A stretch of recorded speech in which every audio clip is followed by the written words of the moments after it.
अस्सलाम वालेकुम नाज़रीन, उम्मीद करता हूँ कि तमाम दोस्त खैरियत से होंगे। आज जो कहानी मैं आप लोगों के लिए लेकर आया हूँ उस कहानी का उन्वान है मगरूर बादशाह। लेकिन कहानी शुरू करने से पहले आप लोगों से मेरी दिली गुजारिश है कि अगर आप लोगों ने अभी तक हमारे चैनल को सब्सक्राइब नहीं किया तो हमारे चैनल को सब्सक्राइब करें और बेल आइकन को क्लिक कर दें ताकि आने वाले वक्तों में आप लोगों को हमारी वीडियोज़ बर वक्त पर मिलती रहें। शुक्रिया।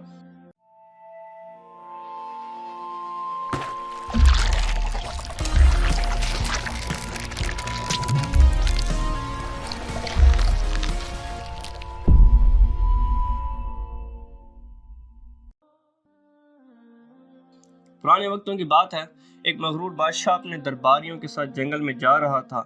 वो यही समझ रहा था कि जंगल के दरख्त भी उसे सलामी पेश कर रहे हैं। अचानक उसे एक फकीर दिखाई दिया जो दरख्त के साए तले पांव फैलाए बैठा था।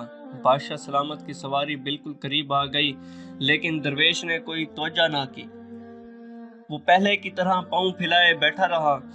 बादशाह को बहुत गुस्सा आया। उसने अपने वजीर से कहा, ये चीथड़े पहनने वाले फकीर बड़े बेअदब होते हैं, आखिर ये अपने आप को समझते क्या हैं। वजीर ये सुनकर बहुत परेशान हुआ और भागता हुआ उस दरवेश के पास गया और कहने लगा, बाबा तुमको खबर नहीं कि इस मुल्क का हाकिम आया है?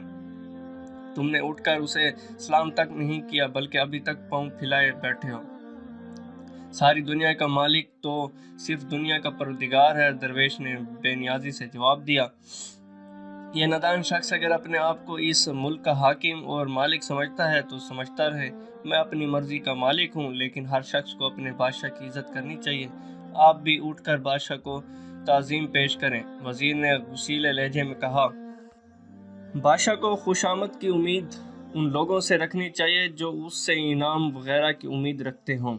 दरवेश ने कहा, मैंने अपनी हर ख्वाहिश को ख़त्म कर रखा है, लिहाजा मुझे बादशाह से कुछ नहीं चाहिए, फिर मैं इसकी परवाह क्यों करूं। बादशाह अपनी रया की हिफाजत करता है, लिहाजा हम सबको उसका शुक्रिया अदा करना चाहिए और उसकी इतनी खिदमत करनी चाहिए कि उसे शिकायत का कोई मौका ना मिले। वज़ीर ने समझाने वाले अंदाज में कहा, बादशाह अपनी रया का खादिम होता है, लिहाजा खिदमत भी उसे करनी चाहिए। फ़कीर ने जवाब दिया, रहा हिफाजत का सवाल तो चरवाहा बकरियों की हिफाजत करता है, मगर मैं देख रहा हूँ कि यहाँ बकरियाँ अपने चरवाहे की हिफाजत कर रही हैं। दरवेश ने सिपाहियों की तरफ इशारा करते हुए कहा, बादशाह थोड़ी दूर खड़ा ये सारी बातें सुन रहा था। वो घोड़े को दरवेश के करीब लेकर आया। फ़कीर ने बुलंद आवाज़ से कहा, सवार को चाहिए कि वो ज़मीन पर बैठे शख्स को सलाम करे, यही हमारे दीन की तालीम है। फिर तूने मुझे सलाम क्यों नहीं किया? बादशाह की समझ में नहीं आ रहा था कि वो इस किस्म के शख्स से क्या बात करे जिससे किसी शय की परवाह ही नहीं, ना इनाम का लालच, ना माल की ख्वाहिश।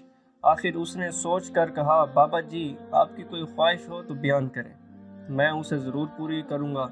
हर इंसान एक जैसा होता है, फ़कीर ने कहा, अपने जैसों से मांगना कोई अच्छी बात नहीं।